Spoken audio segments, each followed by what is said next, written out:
Hello everyone. Today I am here with 12th Computer Science CBSE sample paper. इस video में हम ये समझने की कोशिश करेंगे कि बोर्ड के क्वेश्चन पेपर में, कंप्यूटर साइंस के क्वेश्चन पेपर में उसका ओवरव्यू क्या होता है और इसमें कितने सेक्शंस होते हैं, टोटल नंबर ऑफ क्वेश्चंस कितने होते हैं, किस टॉपिक से कितने मार्क्स का क्वेश्चन होता है और फिर उसकी मार्किंग स्कीम कैसी होती है, क्या क्या मिस्टेक्स हैं जो आपको अवॉइड करनी है so that you get full marks in against a particular question. So let's start with the video.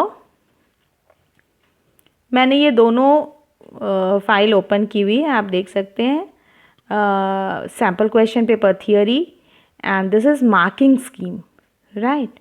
आपको साथ के साथ ये भी बताया जा रहा है कि कितने मार्क्स आपको मिलेंगे.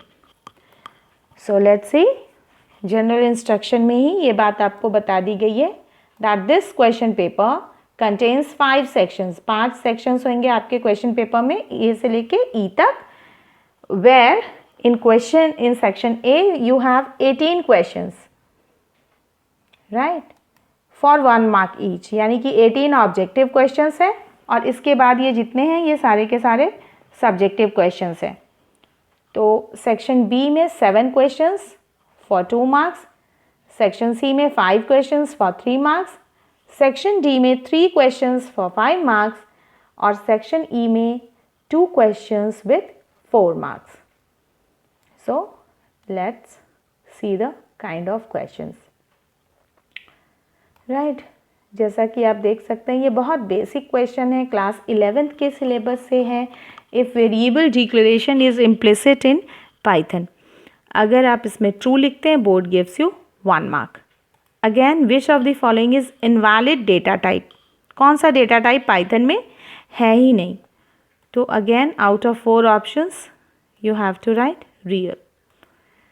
Now 2 dictionaries हैं क्वेश्चन नंबर 3 में. Which statement will merge the content?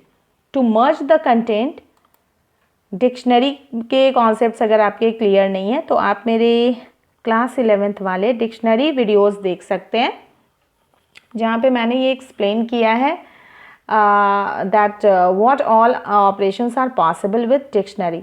वही मैंने समझाया है कि जब 2 डिक्शनरी को मर्ज करना होता है for that we use update command. Update function हम यूज़ करते हैं और आप बहुत क्लियरली देख सकते हैं कि out of 4 sections in first option it is update. So the correct answer has to be update, right.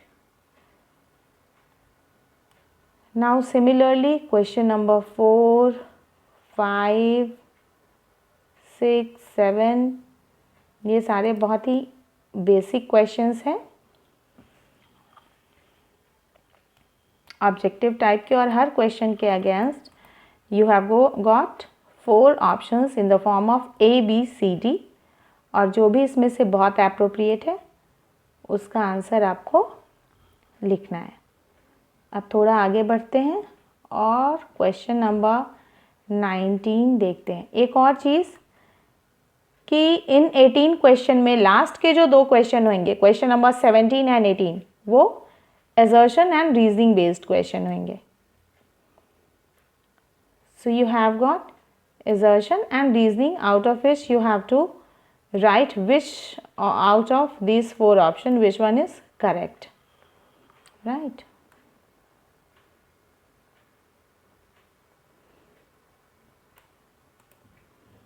ठीक है.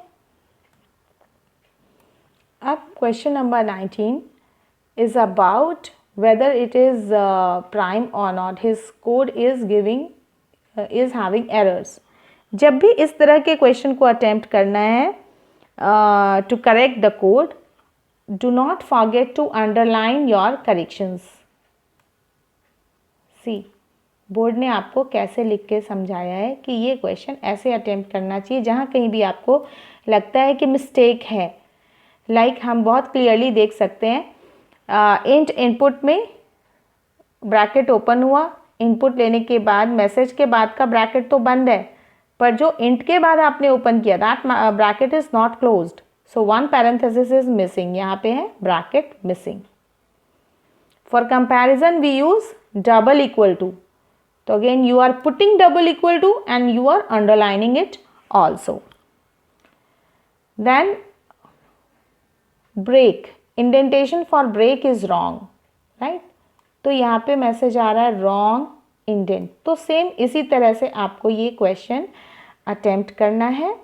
हर करेक्शन के लिए board is giving you half mark for each correct correction made and underlined, right? जितने भी correction आपने किए उसके लिए अंडरलाइनिंग की है तो आपको हाफ मार्क मिल रहा है. If you are not underlining the correction you will not get the marks. Write 2 point difference between circuit switching and packet switching, or write 2 points of difference between XML and HTML. तो question number 20 में you have got internal choice. Again I must tell you, जब भी आप difference वाले question लिखते हैं always try to make columns like this.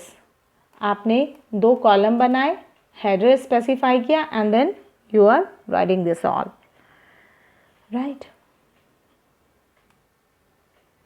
अब ये है 2 points of difference between XML and HTML.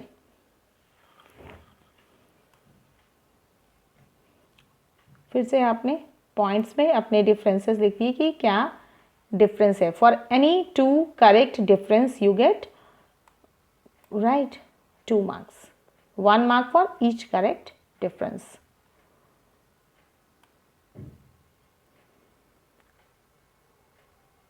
Similarly you have question number 23, 24, 25. अब आते हैं सेक्शन सी पे, ठीक है? जब आप सेक्शन सी में आते हैं यहाँ पे एक थियोरी क्वेश्चन है, दैट conceptual question कि there are 2 tables, bank account and branch. What will be the output, right? जब आप नेचुरल ज्वाइन करेंगे दोनों टेबल में तो आउटपुट क्या होगा. अब हमें बहुत क्लियरली पता है कि जब हम नेचुरल ज्वाइन करते हैं तो A01, A02, A03, A03 is not there in branch. A03 की एंट्री दिख रही है कि आपको? नहीं. A01, 2 and again 1. तो यानी कि आउटपुट में जब भी आप लिखेंगे तो आप ऐसे लिखेंगे A01 Amrita savings Delhi again for against A01. इसकी फिर दूसरी वैल्यू है A01 नागपुर. तो A01 अमृता सेविंग्स और इसकी सिटी आ गई दिल्ली. फिर आएगा A01 Amrita savings Nagpur, right? अब A02 मुंबई. तो A02 पे आपने एंट्री वहाँ की उठाई और ब्रांच टेबल से आपने डिटेल्स उठा ली मुंबई. A03 की एंट्री नहीं है तो you are not displaying that.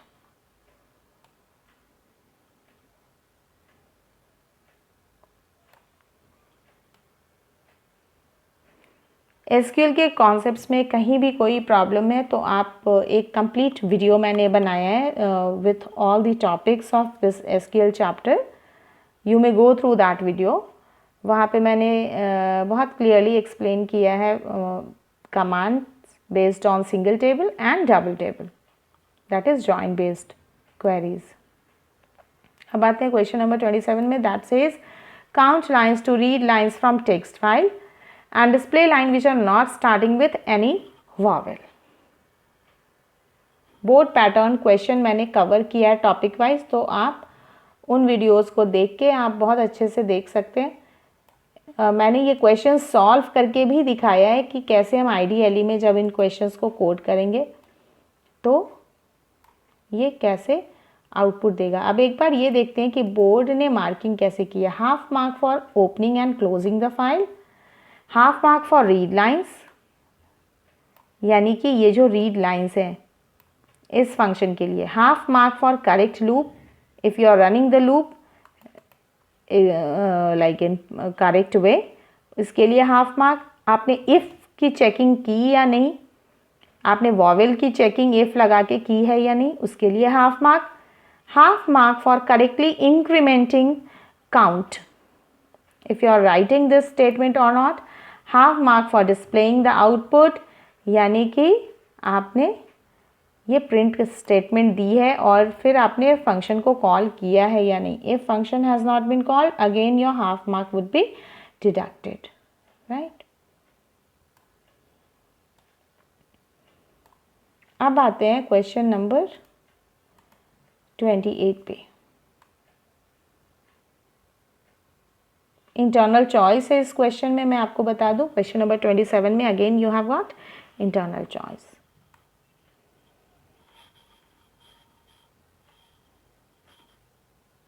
अब ये जॉइंट बेस्ड एक क्वेश्चन आएगा 28 में, जिसपे ये सारे क्वेश्चंस हैं that you have to write output for 1 to 4.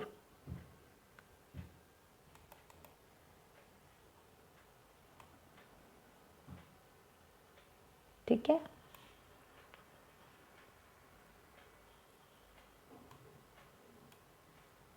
Department average salary from teacher group by department, यानी कि कितने डिपार्टमेंट दिख रहे हैं आपको? Computer science, history, mathematics and that's all. तो कंप्यूटर साइंस, हिस्ट्री, मैथमेटिक्स तीनों डिपार्टमेंट हमने उठा लिए और फिर क्योंकि ग्रुप बाय डिपार्टमेंट पे है इसीलिए हमने ये तीनों डिपार्टमेंट उठाए और हर डिपार्टमेंट की एवरेज सैलरी, यानी कि फॉर एग्जांपल मैं कंप्यूटर साइंस की बात करूं तो इसमें एक टीचर को 12,000 मिल रहा है, अगेन दूसरी टीचर को 21,000. सो 12 + 21,000 divided by 2, right. So how much this becomes?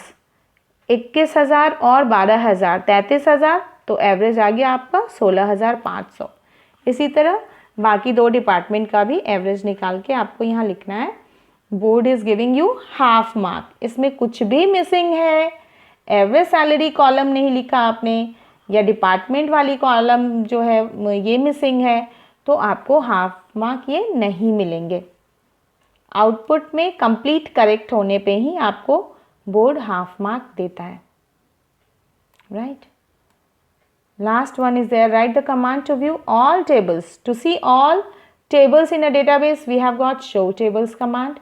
For all the databases, we have got show databases command. Then एक list का question है. Question number 29 for 3 marks. Right.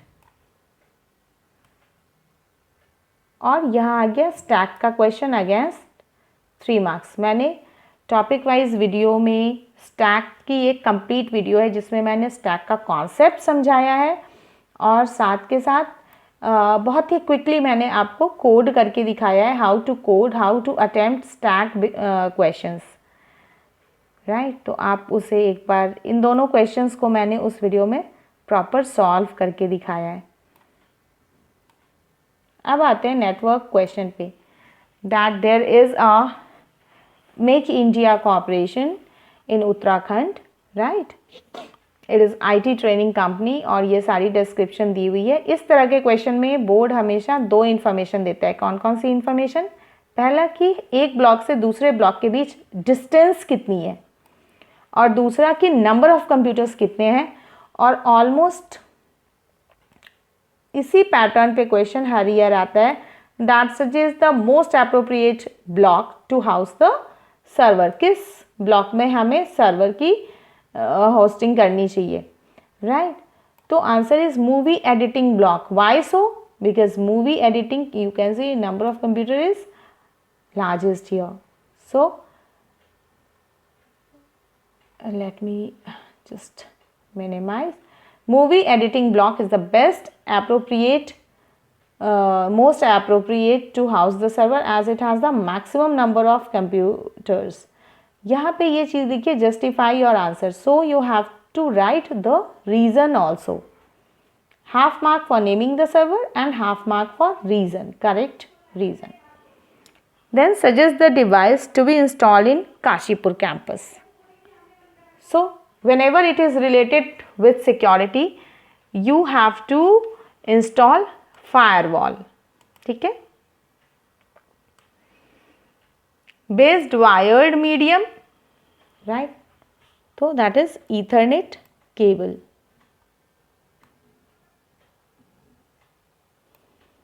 Switch और हब कहाँ लगाते हैं, रिपीटर कहाँ लगाते हैं, तो switch and hub will be placed in all blocks. या तो आप स्विच लगा लीजिए या फिर आप हब लगा के अपने सारे कंप्यूटर्स को नेटवर्क से कनेक्ट कर सकते हैं। Repeater is not required between the blocks as the distances are less than 100 meter, so it is not required. The protocol needed for video conferencing is VoIP, Voice over Internet Protocol, right?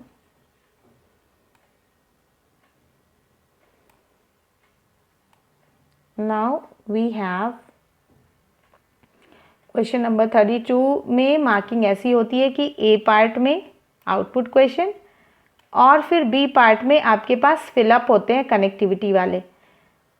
ठीक है, ये भी मैंने अपने interface with Python video में बहुत अच्छे से एक्सप्लेन किया है कि ये 3 मार्क्स का क्वेश्चन किस तरह से आता है और आपको इसे कैसे अटेम्प्ट करना है। नहीं, in this question you have internal choice.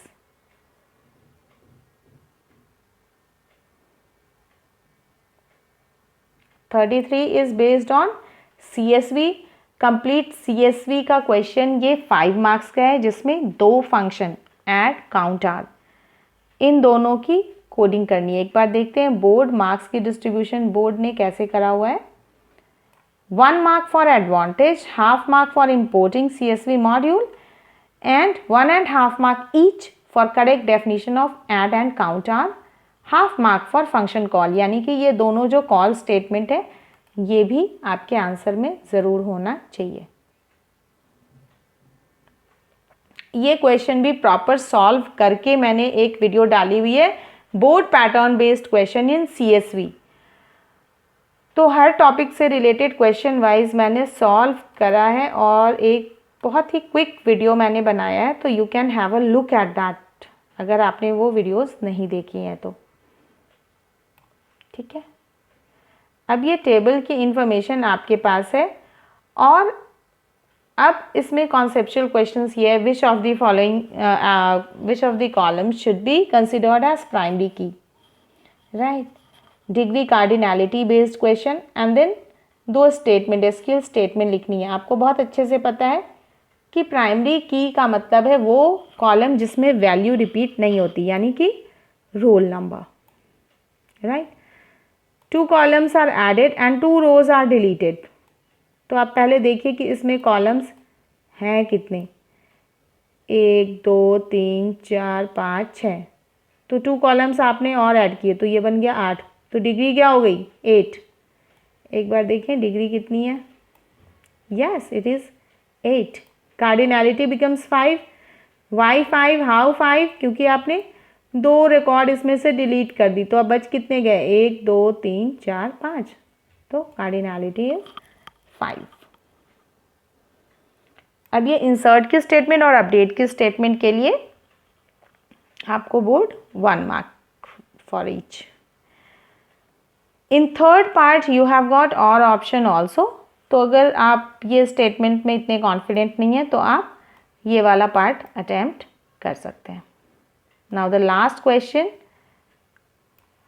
question says that Aman is a Python programmer और इसने ये ऐसे ऐसे कोड लिखा है और इसमें ये फिलअप है। ये भी क्वेश्चन मैंने इसका भी एक वीडियो बना के प्रॉपर डाला, इस तरह के क्वेश्चन को कैसे अटेम्प्ट करते हैं कि फर्स्ट स्टेटमेंट क्या आनी चाहिए यहाँ पे।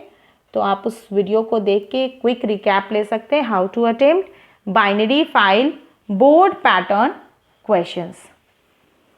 तो यू कैन सी जब तक आप कंप्लीट स्टेटमेंट करेक्ट नहीं लिखते हैं तो आपको बोर्ड कभी भी फुल मार्क्स नहीं देता है। So you have to be very careful that if it is binary file do not forget to write WB, right. अगर ये बाइनरी फाइल का क्वेश्चन है मॉड्यूल आएगा पिकल, CSV फाइल का क्वेश्चन है मॉड्यूल आएगा import CSV। So it has to be like that. I hope the video was very helpful to you to get to know that pattern of questions and number of sections, total number of questions. आपने already इस question paper को इस pattern के question paper को कई बार attempt किया है in the form of revision test and pre board test. Almost all the schools are doing the same कि हमने प्री बोर्ड्स में भी और रिविजन टेस्ट में और सेम पैटर्न पे और आपको क्वेश्चंस दिए थे और सेम लेवल के क्वेश्चंस दिए थे. तो almost prepare yourself and focus on scoring full on full. So that's all for today. Bye bye. Thanks for watching. Do not forget to subscribe, like and comment my channel. Thank you so much.